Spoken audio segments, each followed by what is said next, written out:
Dear students, today we will discuss about law of constant composition. यदि हम law of constant composition की अगर हम बात करें, also called law of definite proportion, इसको हम law of definite proportions के नाम से भी जानते हैं. तो law of definite proportions क्या बोलता है? That is a chemical compound is always found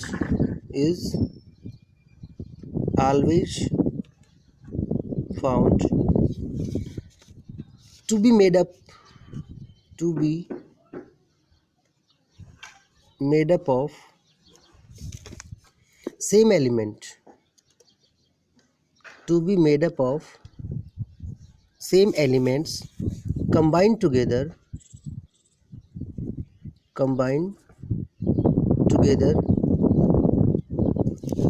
in the same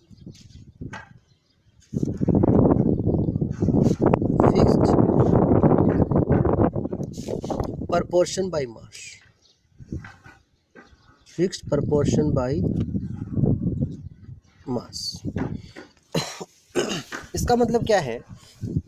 means कोई भी केमिकल कंपाउंड जो बनेगा और उसके जो जिन एलिमेंट्स से वो मिलके बनेगा, उन एलिमेंट्स का जो मास का जो रेशियो होगा वो हमेशा क्या रहेगा? फिक्स रहेगा. उसको बोलते हैं लॉ ऑफ कांस्टेंट कंपोजिशन या डेफिनेट प्रोपोर्शन. एक सिंपल एग्जांपल यदि हम इसको डिस्कस करें, एग्जांपल्स में जैसे प्योर वाटर है और प्योर वाटर की बहुत सारे सोर्सेज हैं.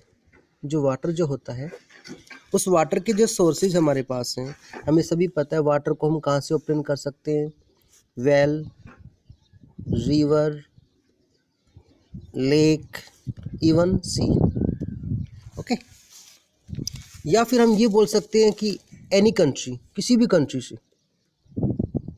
अगर हम किसी भी कंट्री की बात करें, किसी भी कंट्री से भी हम क्या कर सकते हैं? इस वाटर को ऑब्टेन कर सकते हैं.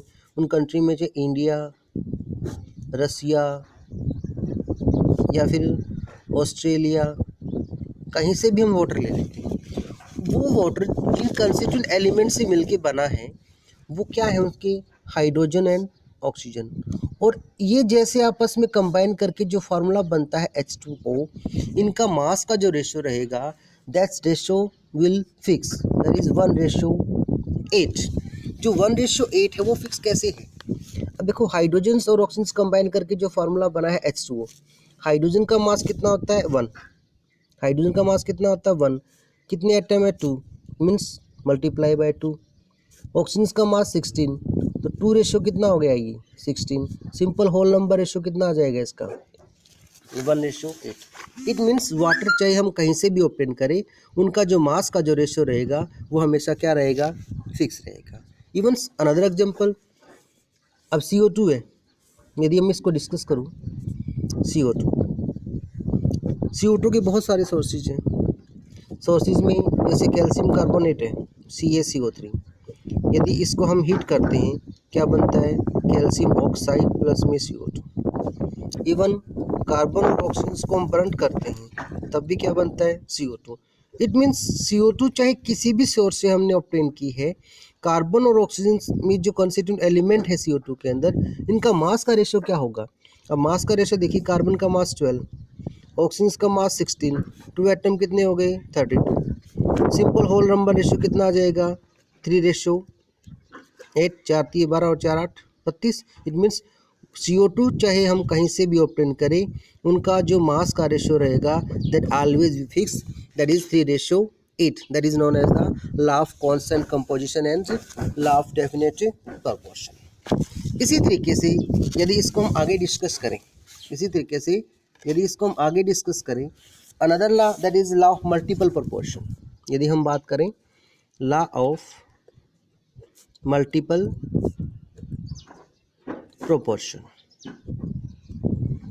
यदि हम बात करें लॉ ऑफ मल्टीपल प्रोपोर्शंस की, लॉ ऑफ मल्टीपल प्रोपोर्शन क्या कहता है?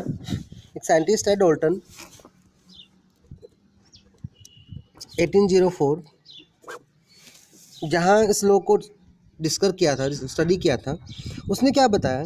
यदि कोई भी 2 एलिमेंट्स कंबाइन करते हैं, means we have 2 elements when two elements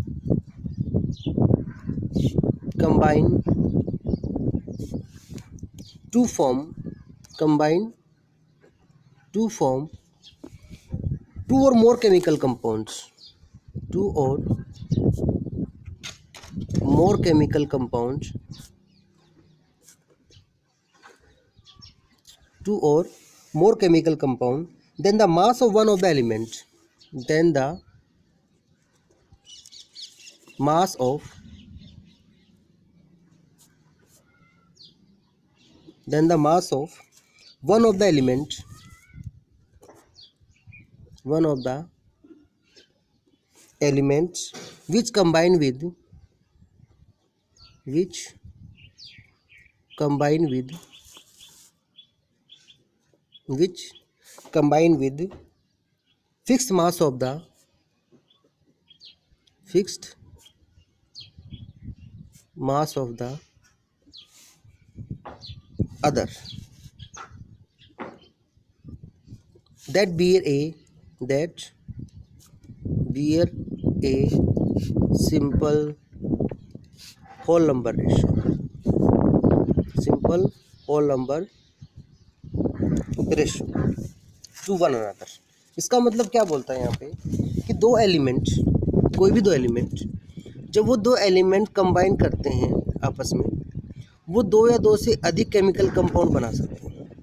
लेकिन उसमें एक एलिमेंट का जो मास का रेशो जो किसी दूसरे एलिमेंट के साथ कंबाइन कर रहा है, that's always with the fix mass of the another. Means वो आपस में एक दूसरे के साथ कंबाइन करेंगे तो उनका जो मास का जो रेशो होगा वो भी क्या होगा, एक सिंपल होल नंबर रेशो। वो भी किस में आएगा, simple whole number ratio.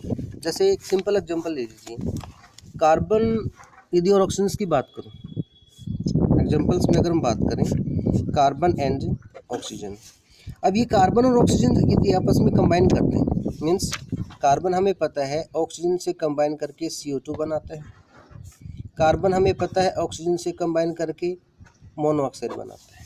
Means carbon क्या कर रहा है, कंबाइन करके दो एलिमेंट्स बना रहा है, one is the carbon plus oxygen, another is carbon plus oxygen combine करके CO2, और दूसरा क्या बना रहा है इसमें, मोनोऑक्साइड। दूसरा क्या बना रहा है इसमें, यहाँ पे मोनोऑक्साइड। अब क्या है, यदि हम कार्बन डाइऑक्साइड की बात करें, इस कार्बन डाइऑक्साइड में कार्बन का मास कितना है 12, और जो ऑक्सीजन से कंबाइन किया है उसका मास कितना है 32।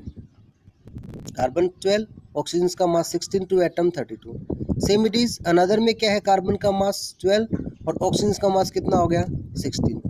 अब होल नंबर रेशियो क्या है, यदि दोनों का मास एक सिंपल रेशियो में हम कंक्लूड करें, दोनों का मास ऑक्सीजन का 32 और यहाँ पे ऑक्सीजन का कितना है 16, सिंपल होल नंबर रेशियो कितना आ गया 1:2।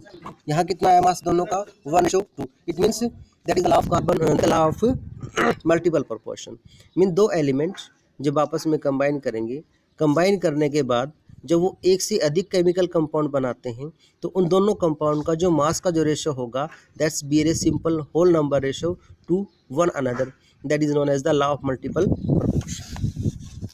ऐसे ही एक थर्ड लॉ, यदि हम इसके बारे में डिस्कस करें, law of reciprocal proportion, law of reciprocal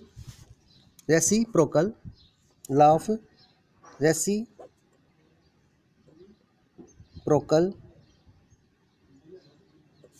proportion. Law of reciprocal proportions की अगर हम बात करें, इस लॉ में क्या डिस्कस करें यहाँ पे, यदि सिंपली इस लॉ को हम समझें, अंडरस्टैंड करें, the ratio of mass of two elements, क्या बोलता है, ratio of mass of two element A and B, ratio of mass of two elements A and B, और which combine separately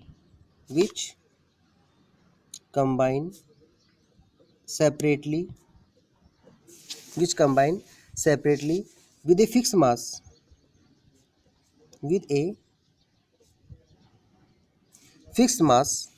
of third element,